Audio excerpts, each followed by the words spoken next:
Kinwestiyon sa pagdinig ng Senado ang Implementing Rules and Regulation ng Anti-Bullying Act. Matapos hindi agad na aksyonan ng DepEd ang isang insidente ng pambubuli sa Ilocos Sur. May mungkahi rin na parusahan ang mga magulang ng mga nambubuli. Nakatutok si Mav Gonzalez.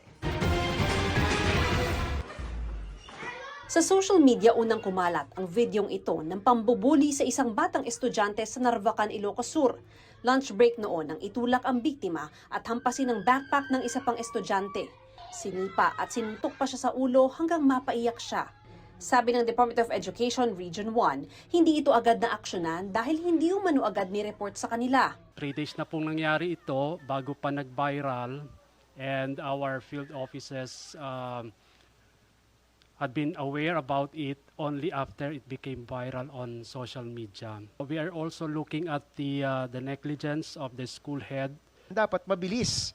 Hindi pwedeng umabot ng ilang linggo. Ganyang klaseng violence, karahasan, dapat agad-agad may aksyon tayo, no? Na-question tuloy ang Implementing Rules and Regulations ng Anti-Bullying Act na nagsasabing kailangan munang magreklamo ng biktima. Magsisimula lang kapag may nag-file ng complaint. Yung nabubuli, hindi nagre-reklamo dahil natatakot na resbakan siya bukas, bubugbugin na naman siya, kaya walang complaint. Ayon sa DepEd, pwede naman silang umaksyon kung may ibang estudyanteng nagsumbong o kung may gurong nakakita sa insidente. Pero iba ito sa nangyari sa insidente sa Ilocos Sur. May mga bata dun sa video, nakatingin lang habang may kaklase silang binubugbog. Dapat hindi ganun yung kultura natin. Yung kultura dapat natin, we step in. Pag may inaapi, we step in right away. Meron po bang teacher na nakakita nito? Meron pong isang teacher na reportedly na Nakita nakita niya. niya. Hindi niya tinigil.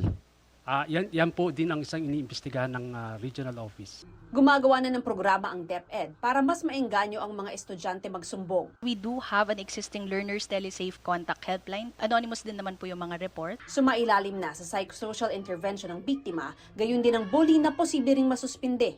Pinag-aaralan namang sampahan ng administrative case ang school head at mga guro. Pero mungkahi rin ng isang senador, pwede bang mga magulang ang parusahan pag nambubuli ang mga anak nila? Dapat may parusa sa mga magulang. When I say parusa, siguro community service. Siguro sila maging janitor sa school. We are crafting a program so that we can help yung ating mga parents po to be able to identify yung red flags, to be more present po. Kailangan sigurong pag-isipan to. Kasi baka naman sa bata, mag-retaliate sa bata yung mga magulang, no? So we have to check. Let's see. But definitely, mahalagang involved sila. Ayon sa EDCOM2, underreported ang mga kaso ng bullying sa Pilipinas na binansagang Bullying Capital of the World sa 2022 PISA report. Schools have historically underreported incidents because our monitoring and evaluation forms rewarded 0 cases as a sign of good performance. Sa ngayon, nagdaragdag ng school counselors ang DepEd at nakikipagtulungan sa mga NGO para sa psychological at mental support sa mga estudyante.